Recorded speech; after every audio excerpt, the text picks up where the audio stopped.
আসসালামু আলাইকুম viewers, রোজিনাস blog চ্যানেলে আপনাদের সবাইকে জানাই স্বাগতম। আজকে আমি আপনাদের দেখাবো কিভাবে দোকানের মতো ঈদ স্পেশাল বাকরখানি বানাবেন। খুবই অল্প সময়ে ঘরে থাকা কিছু উপকরণ দিয়ে দোকানের মতো বানিয়ে নিন বাকরখানি। তাহলে আসি মূল রেসিপিতে যাওয়া যাক। প্রথমে আমি একটি পেয়ালাতে 3 কাপ ময়দা নিয়ে নিলাম।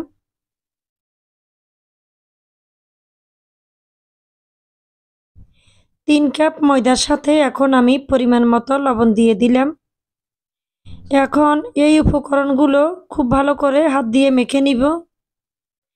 এবার এতে আমি 1 কাপ তেল দিয়ে দিলাম। তেলগুলো ভালোভাবে মেখে নিব। সবগুলো উপকরণ আমি খুব ভালোভাবে মিশিয়ে নেব। এবার এতে পরিমাণ মতো পানি মিশিয়ে নেব। তারপর পরিমাণ মতো তরল দুধ মিশিয়ে নেব। সবগুলো উপকরণ আবার আমি হাত দিয়ে ভালো করে মেখে নিব। সবগুলো উপকরণ খুব ভালোভাবে মিশে না যাওয়া পর্যন্ত এগুলো ভালো করে মথে নিব। খুব ভালো করে মথে সফট ডো তৈরি করে নিলাম। 5-7 মিনিট ঢেকে দিব।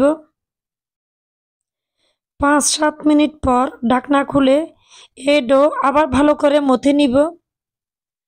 মনে রাখতে হবে, যতই বেশি মথে নিই আমরা, আমাদের বাকরখানি খুবই সফট এবং নরম হবে। লম্বাভাবে মথে নিয়ে 6টা ভাগ লেচি কেটে নিব। প্রত্যেকটা লেচি আমি খুব ভালো করে আবার মথে নিব। গোল করে ভালো করে মথে নিব প্রত্যেকটা ডো। প্রতিটি ডো গোল করে মথা হয়ে গেলে পেলাতে একটা একটা করে রাখবো। এগুলো আমি বেশি করে তেল দিয়ে ডুবো তেলে ঢেকে দিব 30 মিনিটের জন্য। তাতে ডোগুলো অনেক সফট হবে এবং বাকরখানি অনেক নরম এবং সফট হবে।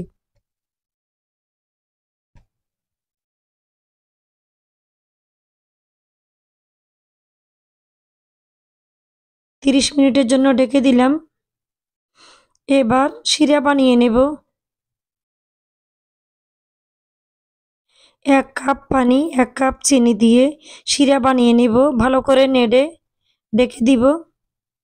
একটা বলক আসলে নামিয়ে নেব।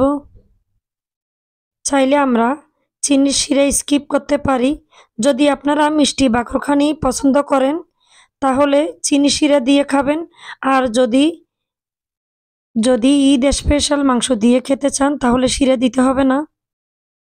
কড়াইয়ে আমি কিছু তেলের সাথে ডালডা ঘি দিয়ে দিলাম।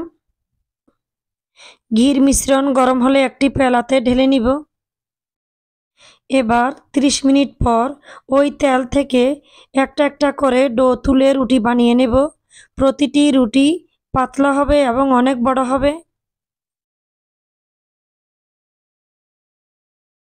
অনেক পাতলা হবে এবং অনেক বড় হবে।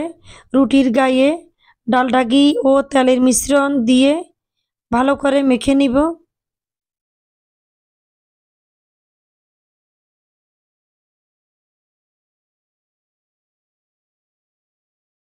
রুটির চারপাশ থেকে মোগলাই পরোটার মতো ভাঁজ দেব। চারপাশ থেকে 4টি ভাঁজ দেব। আপনারা দেখলে অবশ্যই বুঝতে পারবেন। আবার চারপাশ থেকে আরেকটি ভাঁজ দেব।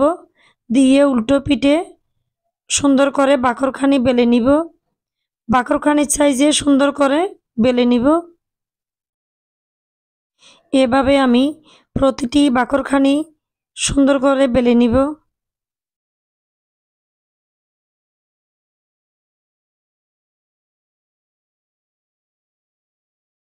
এবার কড়াইয়ে সামান্য একটু তেল দেব।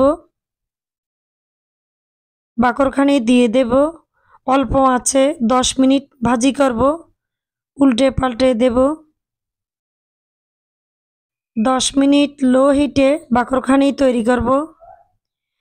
আমার এভাবে একটি একটি করে প্রতিটি বাকরখানি ভাজা হয়ে গেল।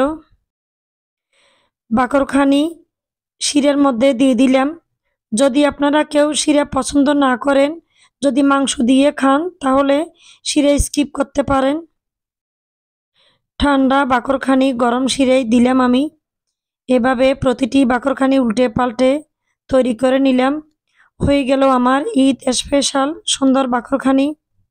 চাইলে আপনারা ঘরে থাকা সামান্য কিছু উপকরণ দিয়ে বানিয়ে নিতে পারেন দোকানের মতো বাকরখানি, খুবই অল্প খরচে। যদি আমার ভিডিওটি ভালো লাগে লাইক কমেন্ট ও শেয়ার করবেন। ধন্যবাদ।